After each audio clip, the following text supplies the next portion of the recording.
Hello, I wanted to make a video today about how to know if you have a good client.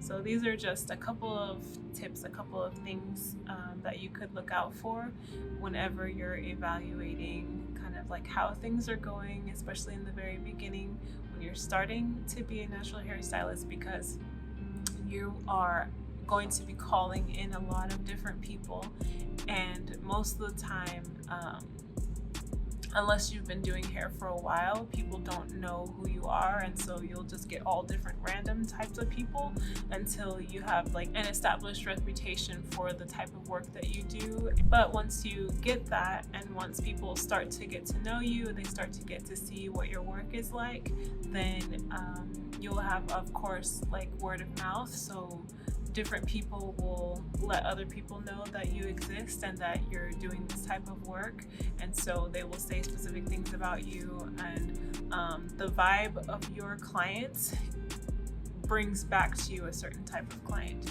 So it's a good thing to like recognize these things. You can do this deliberately as far as choosing what type of clients that you want to be of service to, and you can write those character traits down and make a list of like your ideal client, and like a profile of like what your ideal client would be. So today I'm just going to give you 4 different characteristics that you can look out for whenever you're kind of like thinking through that process and kind of deciding for yourself what your like who your service is for. So number 1, you know that you have a good client when they talk to you about positive things. So this would be like if they talk to you about their kids, if they talk to you about things that they're proud of, projects that they're doing, if they talk to you about their friends, their family, trips that they go on. All of these things are positive. There are some people that whenever they come in, they kind of do like an emotional dumping kind of a situation, or a lot of complaining, or always talking about things that are not helpful, that are not uplifting, that are not healthy, right? But good clients will talk to you about things that lift your spirits, and in turn you want to give that back to them. You want to also talk to them about things that will lift their spirits. So one of the things that you can do is whenever a client is in your chair, you can think of some questions to ask them that will start to have them feel more positive about their day, or more positive about their life, or start the conversation in a positive direction. And that will be helpful for the client themselves, but it'll also be helpful for you, because you have to spend your entire day, or you have to spend the entire time during that service being there in that conversation. And so it's better if it's a positive conversation. Positive attitudes make everything flow so much better with every single part of the business that you have to do. So if you can steer people in that direction by being like the first trigger point to go in a positive direction, then you just do everyone a favor, and mostly yourself. You do yourself a favor in helping your business to progress and to grow and to go forward. Number 2, you know that you have a good client when they give you compliments about your work. So they will say what they like about your work. They will tell other people about your work. They will encourage you to do one thing or another. They will say ways that you can improve, but they will say it in a positive way. So they will add to you as far as like your work, and this shows that they value kind of what you do, and they value receiving the service from you. Good clients will make suggestions about things that you might not know about. They will give you pointers. They will give you connections with other people. They will give you ideas on how to improve your business.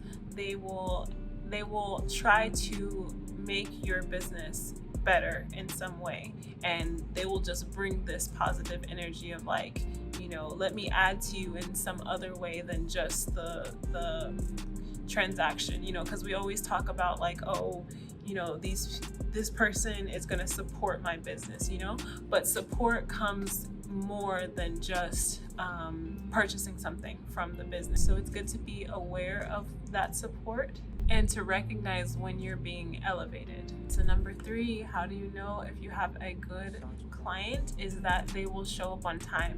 So good clients, the clients that you want to work with, they will value your time, and they will realize that you are running a business, and they will prioritize their appointments with you, and they will show up in the ways that you need them to show up. So example, so I just did a video about the scheduling, how to have a full schedule all the time. And so for instance, clients that have like specific scheduling, they will communicate with you, and they will let you know like what their schedule is like, and they will find a way to get onto your schedule, right?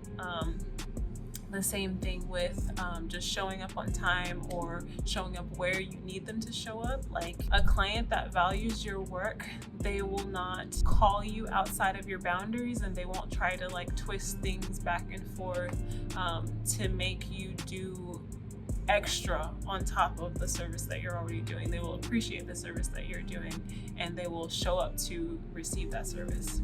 And number 4, you'll know that you have a good client when they let you experiment. So it's one side and the other. So they will let you experiment, or they will bring you very, very specific style ideas for you to be able to try. So both of these are like actions that communicate that they trust you. So they trust that your skills are to a high level, basically. So if a client comes in and they're just like, oh, you can do whatever, like, you know, just be creative, that is a really, really good sign that you have a person that you have a good connection with, and that you have a good flow, and that they trust you to bring the excellence that you actually have, and to show them something new, right? So this is a creative work field. And so anytime that we have an opportunity to show our creativity, sometimes people will say like every single service is a time to show off your creativity, and that can be true, but there are specific times where someone will say like, you know what, I want you to do your thing. And so that's a really good sign that you have a good relationship with that person. And then of course on the other side, if they bring you something really, really specific, like I have like braiding clients a lot of the times that they will say, I want it exactly like this, or, you know, this style. They will describe it like, you know, here's an inspiration picture that I have, but I want this different in this way, or I want this specifically like this in this way.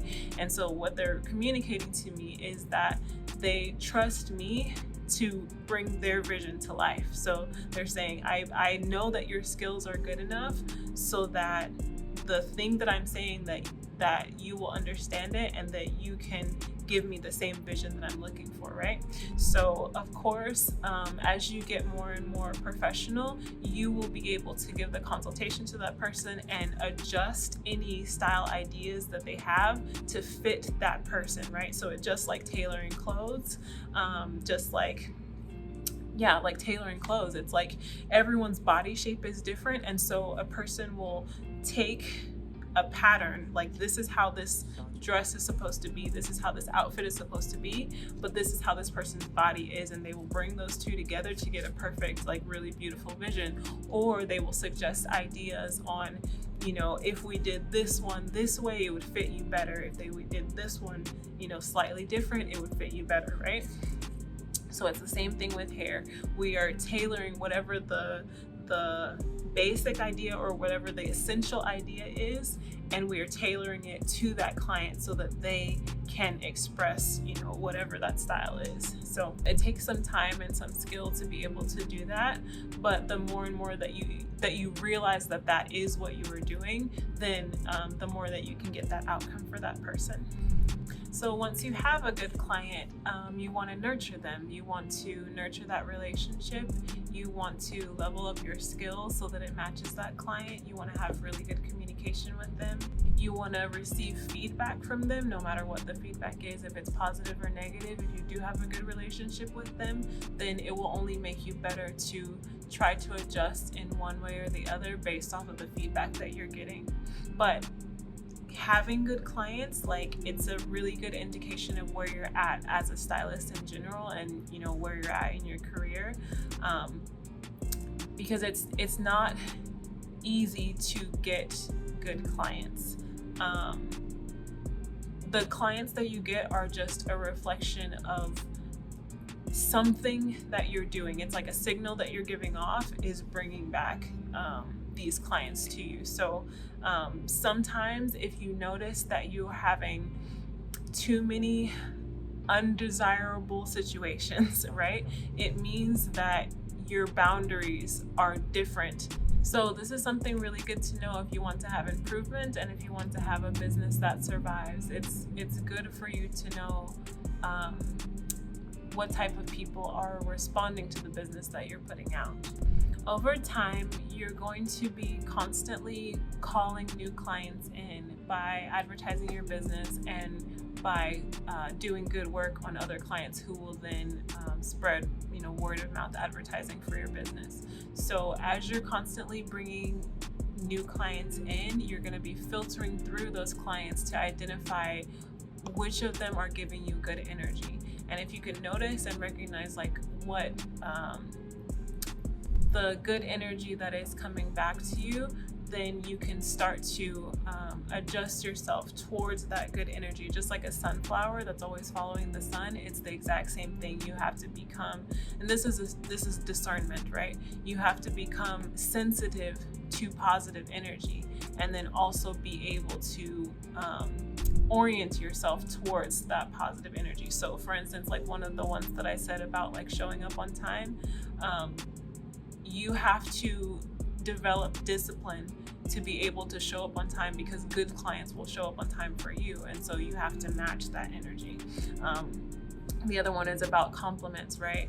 If you are the type of person that would like deflect compliments, like you don't receive compliments very well, or you say like you deflect them in some way, you diminish them in some way whenever people give you compliments, then you have to like raise your tolerance level for compliments and find better ways of responding to compliments, because good clients will give you compliments. The other thing would be to be ready for whenever clients will bring in very, very specific styles, or if they ask you to be creative. Like when someone tells you like just be creative, you have to think ahead of time, what does being creative mean to you? Are there any styles that you know that you can do but no one ever asks you for? Then you can talk about, like, that's your opportunity to talk to that client and see if that service that you've been wanting to do, you have the skill to do but no one ever asked for, if you can do it for them, right?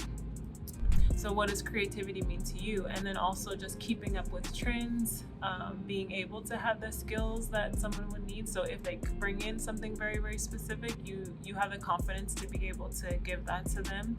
That's another way to be able to match your energy, or match the service that you're bringing to good clients. And also talking about positive things, right? There's a level of tolerance for positive conversation that you do have to develop as well. So if you're a person who is used to just talking about people, if you're used to gossip and drama and all of these things that are not necessarily on the positive side, then you have to find new things to talk about, and that will bring in different people to you. And this is all about awareness. It's just noticing where you're at and where you want to be, and step by step moving yourself towards where you want to be based on all the variables that are involved with being here or being there. You have to become aware of what it means one way or the other. So I hope this was helpful. I hope that it helped to bring in some awareness, and I hope that you can bring in lots of new clients, but also to develop the discernment to be able to orient yourself towards the work environment and the work situation that you actually want to have, so that you can create the career that you want to have, so that you can create all of the success on your own terms. And yeah, don't do it like anyone else. Like just be you, but be it on purpose. So thank you for watching, and I hope you enjoyed.